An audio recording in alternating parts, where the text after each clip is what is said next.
한 절씩 교독하겠습니다. 보라, 아버지께서 어떠한 사랑을 우리에게 베푸사 하나님의 자녀라 일컬음을 받게 하셨는가.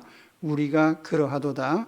그러므로 세상이 우리를 알지 못함은 그를 알지 못함이라.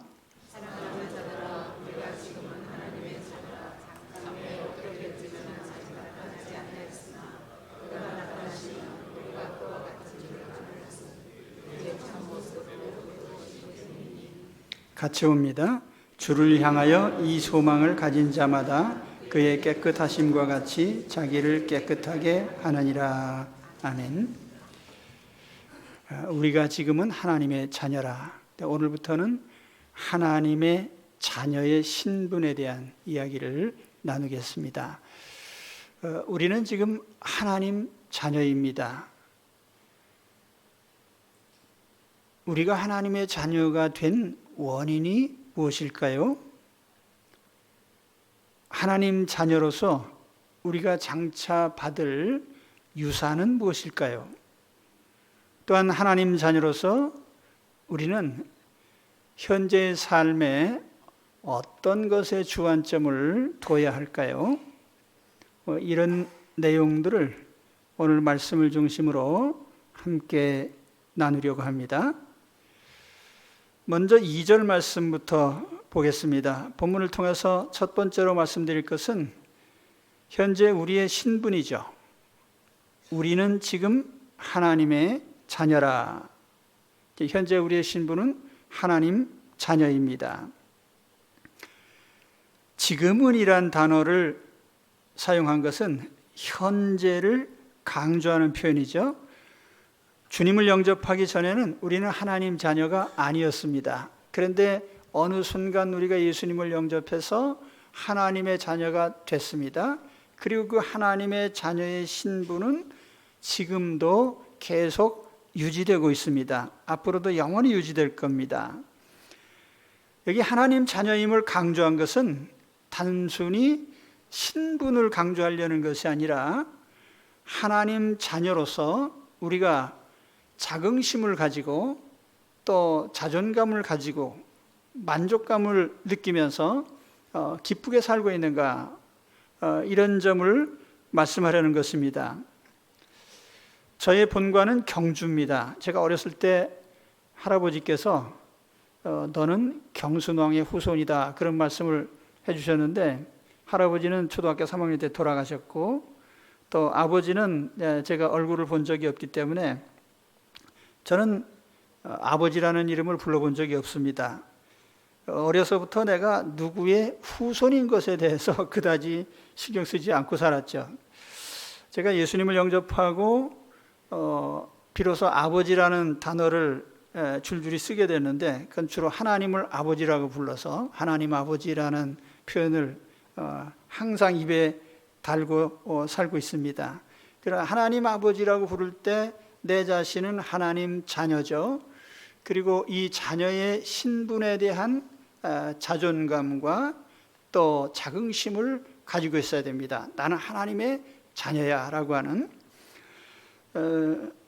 오늘 우리 모두가 이 하나님을 단순히 그냥 아버지라고 부르는 것이 아니고 하나님 자녀로서의 자존감과 자긍심을 갖고 계시기를 바랍니다. 우리는 하나님 자녀로서의 자신에 대한 존중을 하고 귀하게 여기면서 살아야 돼요. 두 번째로 말씀드릴 것은 하나님의 자녀가 된 원인이죠. 다시 1절로 돌아가서 보면 보라, 아버지께서 어떠한 사랑을 우리에게 베푸사 하나님의 자녀라 일컬음을 받게 하셨는가. 우리가 그러하도다. 자, 세상에서 하나님 자녀가 되는 것.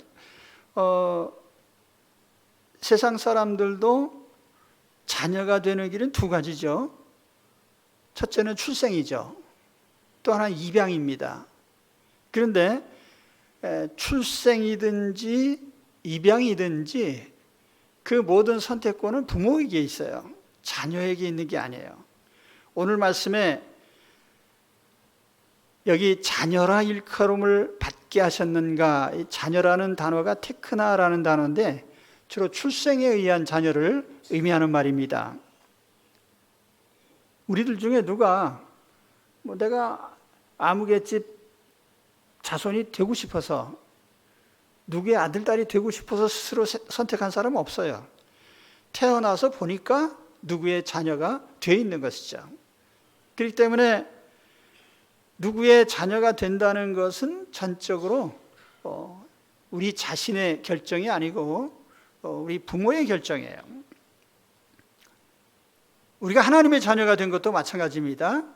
내가 하나님 자녀가 되고 싶어서 된 것이 아니고 하나님 자녀가 될 수밖에 없는, 다시 말하면 하나님이 우리를 자녀로 삼아 주셨기 때문에 자녀가 된 거예요. 우리는 예수님을 영접해서 하나님의 자녀로 인정받았습니다. 성령으로 거듭났습니다. 근데 이것은 육신적 출생이 아니에요. 영적인 출생이고 위로부터 난 것이고 하나님께로부터 난 거예요. 그리고 이와 같이 된 것은 100% 하나님이 하신 일이에요. 내가 하나님 자녀가 되려고 애써서 된 게 아니에요. 그럼 왜 하나님은 나를 이렇게 자녀로 삼으셨을까? 이유는 오직 한 가지죠. 하나님이 나를 사랑하시기 때문이에요. 보라, 아버지께서 어떠한 사랑을 우리에게 베푸사 측량할 수 없는 하나님의 사랑으로 우리를 자녀로 만들어 주셨어요. 사실 우리는 하나님 자녀가 될 자격이 없어요.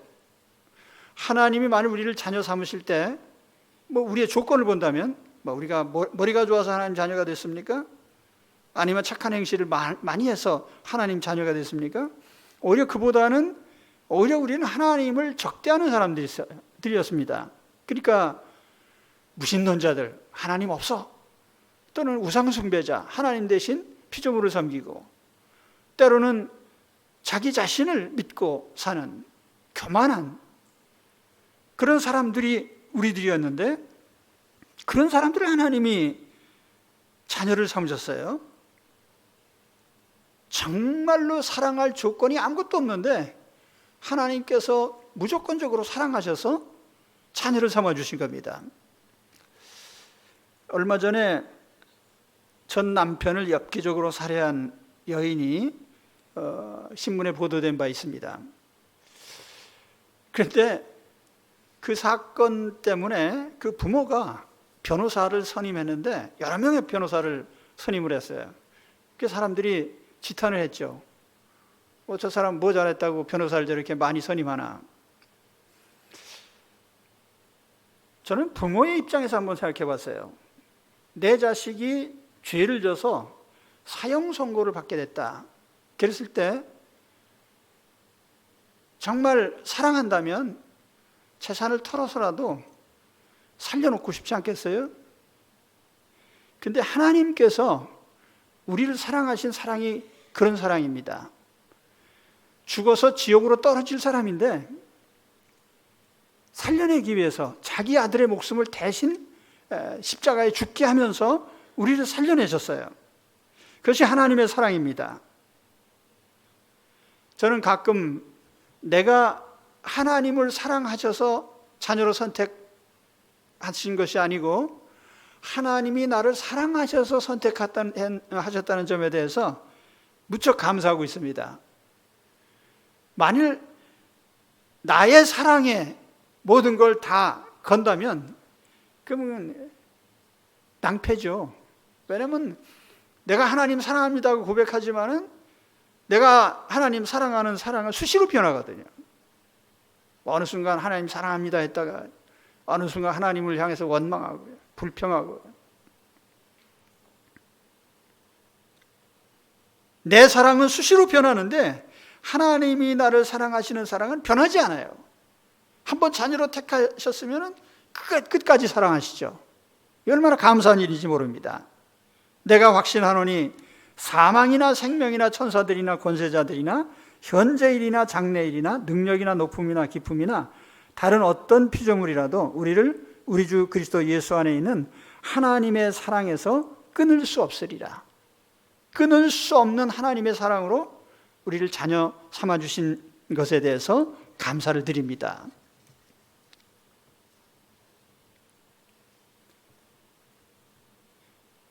전혀 동의하지 않으십니까? 예.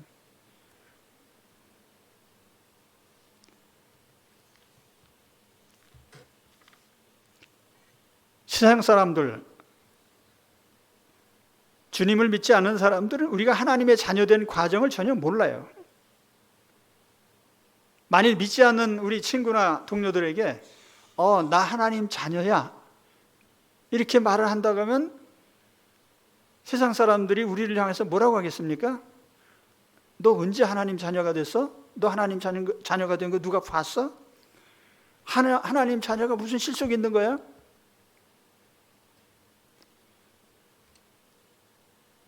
세상 사람들은 우리가 하나님의 자녀가 된 것, 그런 신분을 얻게 된 것에 대해서 잘 몰라요. 하나님도 모르고 주님도 모르고 오히려 적대적이죠. 그래서 사도 요한은 세상이 너희를 미워한다 이런 표현을 썼습니다. 세상 사람들은 하나님 자녀의 가치를 몰라요. 그러므로 세상이 우리를 알지 못하면 그를 알지 못함이라. 그러거나 말거나죠. 세상 사람들이 우리를 알아주거나 알아주지 않거나 하나님 자녀라고 하는 우리의 신분은 너무너무 소중한 것이죠. 그렇기 때문에 우리는 하나님 자녀라고 하는 신분에 대한 자존감을 가지고 있어야 돼요. 자긍심을 가져야 돼요. 저는 우리 현대인들에게 가장 부족한 것이 자존감, 자기가 얼마나 소중한 존재인지 모르고 살아요. 왜냐하면 자기 자신이 어디에 소속된 사람이고 어떤 신분인지를 모르기 때문에 그런 거예요. 그래서 현대사회에서 사라진 것이 인간 존중이죠. 수많은 폭력적인 언어들 속에 담겨있는 것은 인간 멸시예요. 인간이 존중받지 못하는, 그리고 스스로 자기에 대한 가치, 자기를 존중할 줄 몰라요. 자긍심이 없습니다. 왜냐하면 자기 신분을 모르니까. 우리는 하나님 자녀입니다. 하나님 자녀로서의 자존감을 갖고 사셔야 됩니다. 세 번째로 말씀드릴 것은 하나님 자녀가 상속받을 미래 영광, 우리가 장차 상속받을 미래적인 영광입니다. 하나님 자녀이기 때문에 장차 어떤 대단한 것들을 상속받게 됩니다. 우리는 자녀라는 명분만 가진 사람이 아니라 실질적으로 상속 재산이 있어요. 대단한 것을 상속받게 되어 있습니다. 2절 말씀을 보시면 장래에 어떻게 될지는 아직 나타나지 아니하였으나 그가 나타나시면 우리가 그와 같을 줄을 아는 것은 그의 참모습 그대로 볼 것이기 때문이니. 이 2절 말씀에 보면 첫째로 장래 유산은 아직 우리 눈에 보이지 않습니다. 미래적인 재산이죠. 현재는 아직 우리가 소유하지 못한 부분이 있습니다. 그러나 미래적으로 보면 확실한 우리의 재산이죠. 장래에 어떻게 될지는 아직 나타나지 아니하였으나, 이 나타나지 아니하였다는 표현은 눈에 보이지 않는단 말이에요. 본래 우리가 상속재산이라고 하는 것, 그 상속재산이라고 하는 것은 아직 내 것이 아니에요.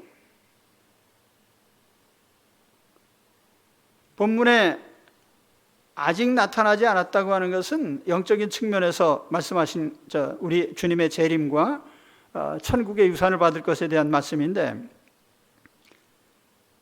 아무튼 비유적으로 보면은 상속재산이라고 하는 것은 현재 내 것이 아닙니다. 누가복음 15장에 보면은 아버지가 건강하신데 재산 상속을 요구한 사람이 있어요. 아주 불효막심한 나쁜 놈이죠. 원래 상속이라는 개념은 부모가 사망해서 자녀들에게 물려주는 그런 의미예요. 그래서 살아있을 때 준다면 그건 증여죠. 상속이라는 건 돌아가시고 물려받는 거예요. 그런데 상속 재산을 미리 달라고 한 것은 나쁜 놈이죠. 아버지 돌아가세요. 그런 뜻입니다. 아무튼 그 나쁜 놈이 아버지 재산을 미리 받아가지고 먼 나라에 가서 허랑방탕해가지고 다 까먹고 쫄딱 망해서 나중에 돼지들과 함께 어울려 살고 있습니다. 아주 쌤통이죠.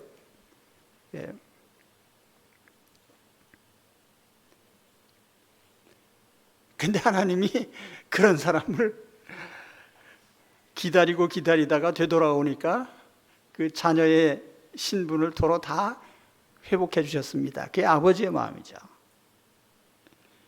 자, 미래적인 재산이라 해도 상속받을 것이 확실하다고 하면 기다릴 만한 가치가 있죠.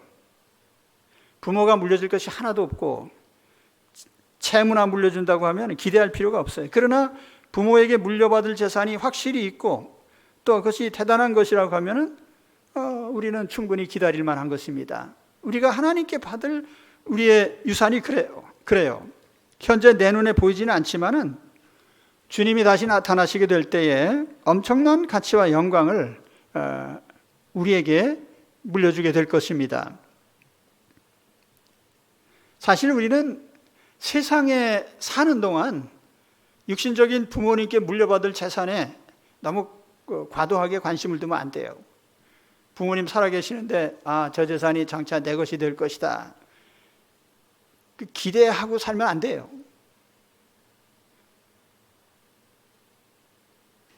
오히려 우리는 하나님께 물려받을 더 미래적인 영원한 유산에 대해서 관심을 갖고 사셔야 됩니다. 그리고 2절 말씀의 두 번째로 주님이 나타나시면 우리는 주님과 같아진다는 말씀하셨어요.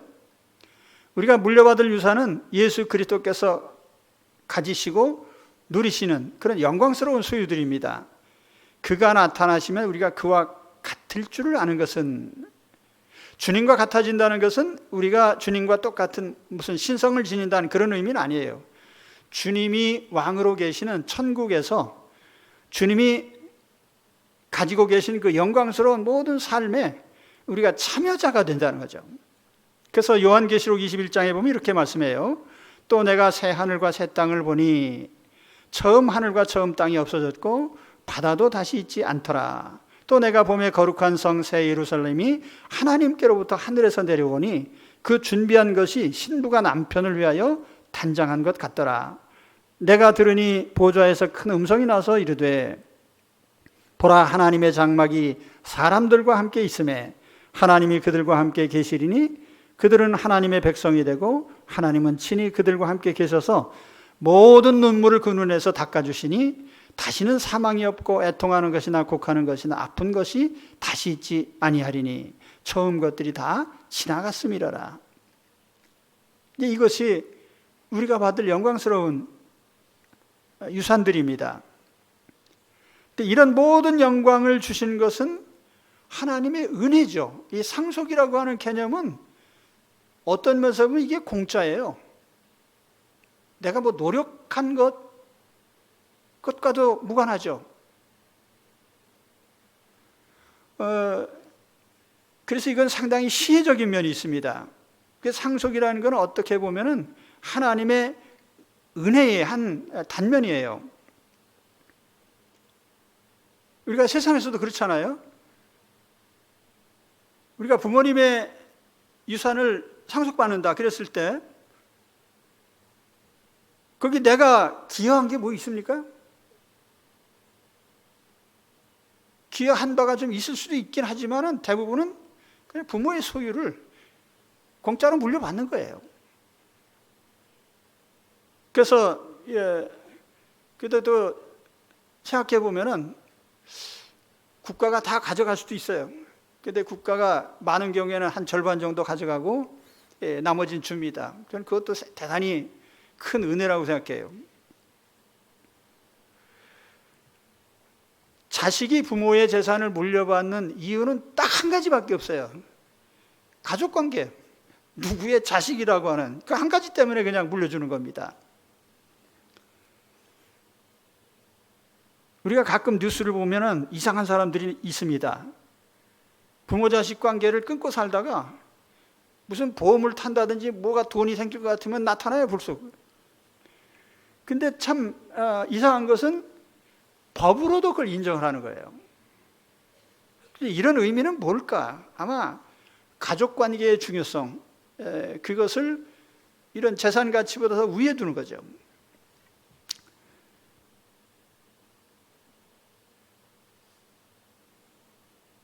부모가 만일 나 하나도 안 주겠어, 그럼 어떡할 거예요?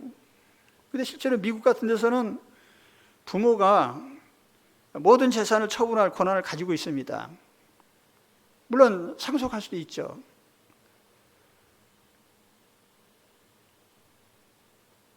하나님께서 우리에게 천국을 물려주실 의무는 없어요.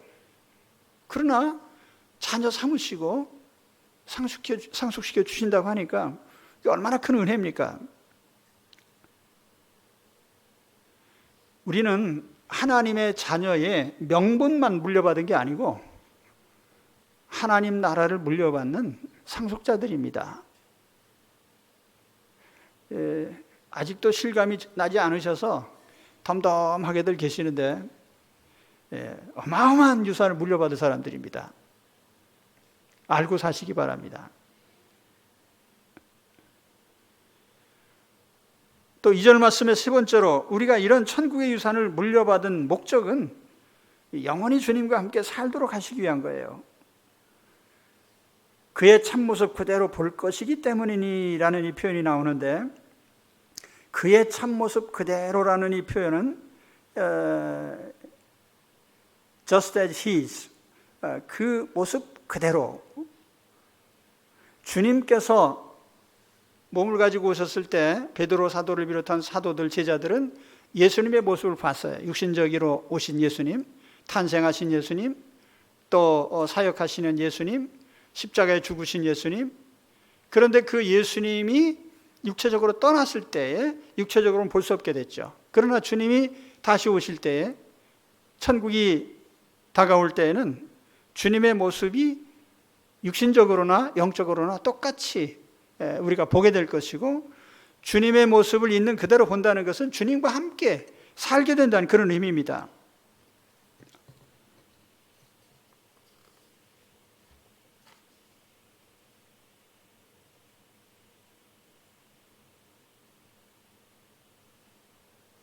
우리는 장차 주님과 함께 살게 될 영광스러운 삶을 내다봐야 됩니다.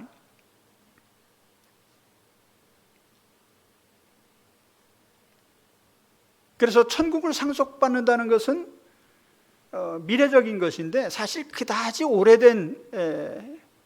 오래될 그런 미래는 아니에요. 매우 가까이 있을 수도 있어요.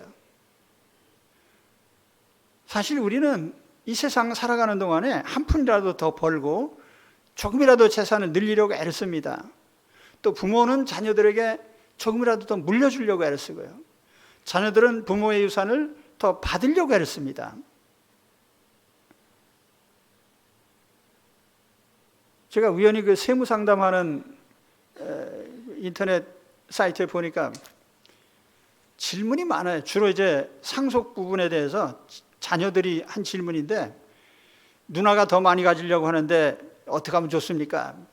형제들이 넷인데 어떻게 하면 내가 제일 많이 받을 수 있지? 뭐 이런 질문이에요. 그러니까 지상의 상속 재산 때문에 부모 형제들이 전부 뿔뿔이 흩어지고 인간관계가 나빠지고, 그렇다고 하면 그런 상속은 차라리 안 받는 게 낫죠.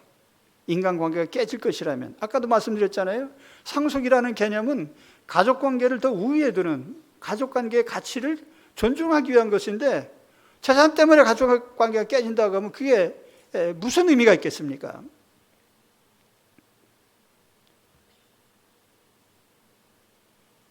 세상은 다 돈으로 돌아가요, 사실은. 국가 사회도 마찬가지고요. 우리가 자본주의, 사회주의 이렇게 표현하잖아요. 자본주의, 사회주의라고 하는 이 개념도 사실은 돈을 취득하는 과정이나 돈이 분배되는 과정과 관련된 거예요. 그러니까 세상 모든 게 다 돈에 의해서 움직여지는, 그러니까 돈을 얻으려고 하고,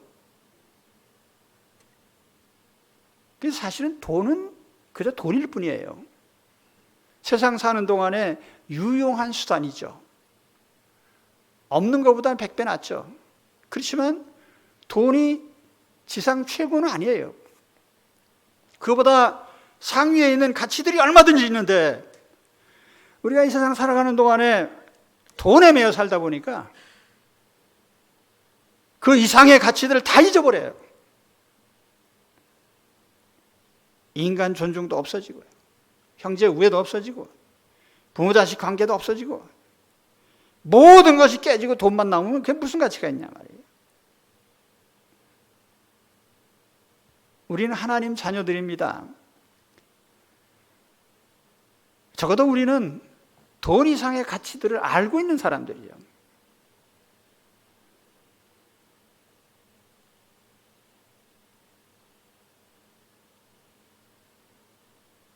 우리는 영원한 생명을 가진 사람이고, 우리는 영원한 천국을 바라보고 사는 사람들이에요. 천국의 집, 천국의 재화, 천국의 영광, 천국 재산은 당장 눈에 보이지 않습니다. 그럼 우리는 이 미래적인 재산을 바라보고 기대하고 소망하면서 살아야 됩니다. 그 우리 성도들의 삶이죠.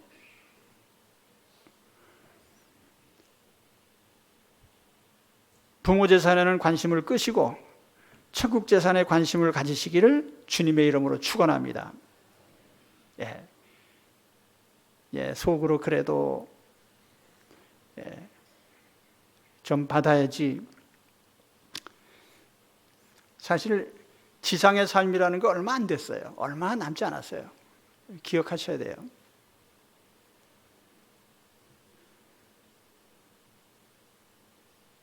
천국의 유산을 기대하고 바라보고 거기에 인생을 거는 분들이 되시기를 바랍니다. 그것이 우리의 신앙이거든요. 네 번째로 말씀드릴 것은 하나님 자녀로서의 품격을 지키는 일이에요. 자, 우리는 하나님 자녀입니다. 하나님의 사랑을 받아서 하나님 자녀가 되었습니다. 또 장차 우리는 하나님께 천국의 엄청난 축복을 상속받을 사람들입니다. 그렇다고 하면 우리는 하나님 자녀로서의 품위를 지켜야 돼요. 품격을 지켜야 돼요. 사도 요한은 이런 점에 대해서 반복해서 얘기를 합니다. 3절의 말씀에 보면 주를 향하여 이 소망을 가진 자마다, 이 소망이라는 건 미래에 얻을 영광의 소망이죠. 그의 깨끗하심과 같이 자기를 깨끗하게 하느니라. 영광스러운 주님의 나라에 또 주님의 것을 물려받을 사람들은 당연히 주님과 같아지기를 애쓴다는 거예요. 그 핵심이 뭡니까? 주님이 깨끗하시니까 우리도 깨끗하게 우리 자신을 유지한다는 거예요. 깨끗한 삶, 다른 말로 하면 성결의 삶, 거룩한 삶이죠.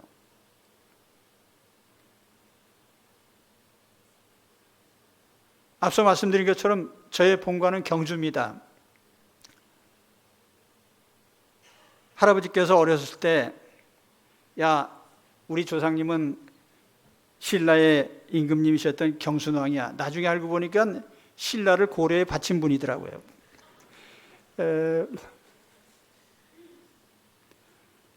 근데 아무튼 그래도 항상 마음에 생각하는 바가 뭐냐면 나는 왕의 자손이다. 망한 왕이지만 그래도 왕의 자손 아니에요. 그 왕의 품격을 지니고 살아야죠. 여러분이 저를 딱 보시면 왕의 품격이 조금은 보일 겁니다.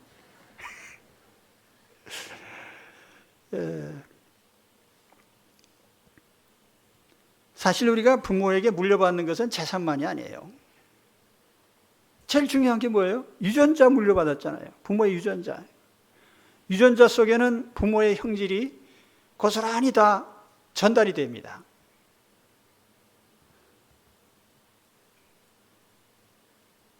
때로는 뭐 성품이나 그가 좋아하는 기호, 그것까지도 다 유전자 속에 담겨 있어요. 성품이나 재능. 그리고 부모에게 물려받는 무형의 재산 가운데 사실은 돈보다 더 중요한 것은 정신적인 유산이라고 생각합니다. 그 가운데는 사상이나 가치관. 사실 사상이나 가치관이라고 하는 것은 일생을 좌우하거든요. 우리가 어떻게 사느냐에 대한 지침이에요. 제가 아이들에게 어떻게 신앙을 물려줄 것인가에 대한 그 신앙 교육에 대한 것을 관심을 가지고 보다 보니까 아이들을 신앙 교육을 시키려면은 부모가 신앙적이어야 돼요. 부모의 삶이. 그 부모가 신앙적이지 않은데 자녀들에게 신앙 교육을 시킨다는 건 매우 힘든 일이에요. 그래서 어디서부터 손을 대야 될까 고민하다가 포기했어요, 그냥. 성령님의 은혜에 의지하는 수밖에 없다. 왜냐하면 우리가 뭐 유대인처럼 조상으로부터 신앙 교육을 물려받은 것도 없고, 그러다 보니까 자녀를 신앙으로 어떻게 교육해야 되는지에 대해서 마음은 혹 있다 할지라도 삶이 준비가 안 돼 있어요. 그 의식주 생활 태도 자체가 전부 신앙적이지 않거든요.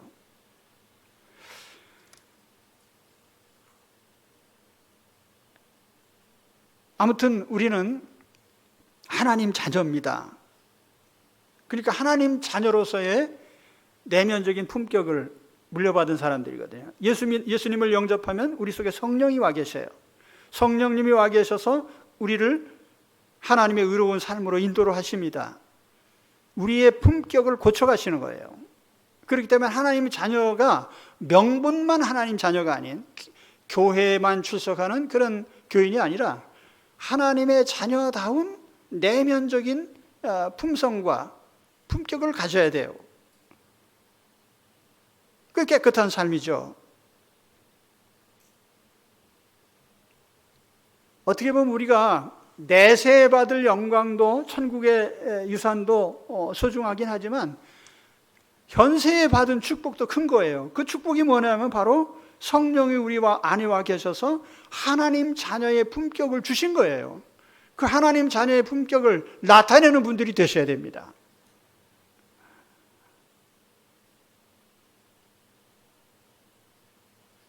우리가 성령의 사람이고 성결한 사람인 걸 어떻게 할 수 있어요? 우리의 삶을 통해서 드러나게 돼 있어요. 행위를 통해서. 요즘 사람들이 뭘 좋아하는지 몇 가지를 보면 알 수 있어요. 아파트 이름을 보면은 제가 가끔 이제 아파트 이름 유심히 보고 다니면서 저건 어느 나라 말인가 무슨 뜻인가 곰곰이 살펴보는데 로이얄이라는 이름이 많이 붙어요. 로이얄, 캐슬이라는 말이 많이 붙어 있어요. 노블, 프리미엄, 왕족이 되고 싶고 귀족이 되고 싶고 캐슬에 살고 싶고 뭐 그런 것들이겠죠. 카드 이름에 보면은 로이얄, 골드, 플래티넘, 다이아몬드. 그러니까 더 이상 붙일 게 없으면 나중에 뭘 붙이는지 모르겠어요. 특초거대 뭐 이렇게 붙여서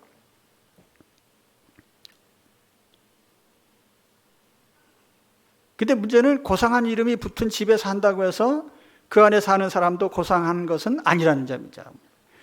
또 굉장한 뭐 플래티넘, 다이아몬드 카드를 지녔다고 해서 그 사람의 품격이 높은 건 아니에요. 물론 세상 돌아가는 걸 보면은 돈 많은 사람들이 대접받는 구조로 돼 있죠. 어딜 가든지 돈 많은 사람 우대하죠. 그런 시스템 자체가 제가 볼 때 잘못된 거죠. 제가 어렸을 때부터 지금까지 오래 살지는 않았지만은 이 가치관의 변화, 사람들의 삶의 변화에 대해서 가장 실망스러운 것이 그런 거예요. 예전에는 돈이 없어도 존경받는 분들이 있었거든요. 지금은 돈 없으면 싸그리 무시당해요. 그러니까 이런 사회 제도나 시스템이 정말 잘못됐단 말이죠. 그리고 우리가 정치적인 투쟁을 하는 그 투쟁의 목표들을 보면은 전부 다 평등사회라고 하는 것도 사실은 인권적인 측면에서 평등보다는 돈에 대한 평등이 중심 과제예요.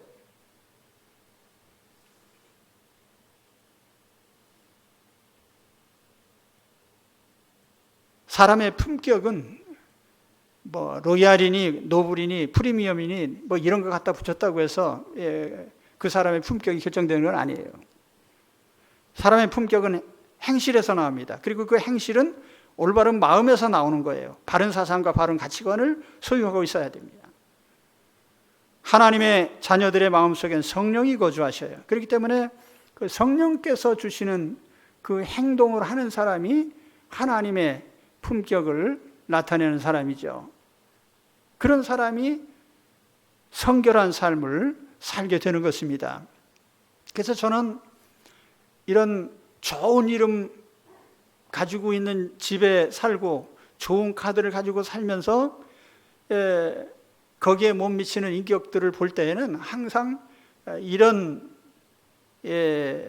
속담들을 생각하게 돼요. 개발의 편자, 돼지코의 금고리. 근데 아무튼 우리는 그런 측면이 아니라 하나님 자녀로서의 품격을 지닌, 그래서 품격을 드러내는 그런 분들이 되시기를 축원합니다. 자, 오늘 말씀을 정리해 봅니다. 우리는 하나님 자녀들이에요. 장차 천국을 상속받을 사람들이죠. 주님과 함께 영원히 살 사람들입니다. 그렇기 때문에 현재에도 우리는 하나님 자녀로서의 품격을 지켜가야 됩니다. 미래에 대한 소망을 가지고 하나님 자녀로서의 품격을 지켜가는 그런 삶을 사시기를 축원합니다.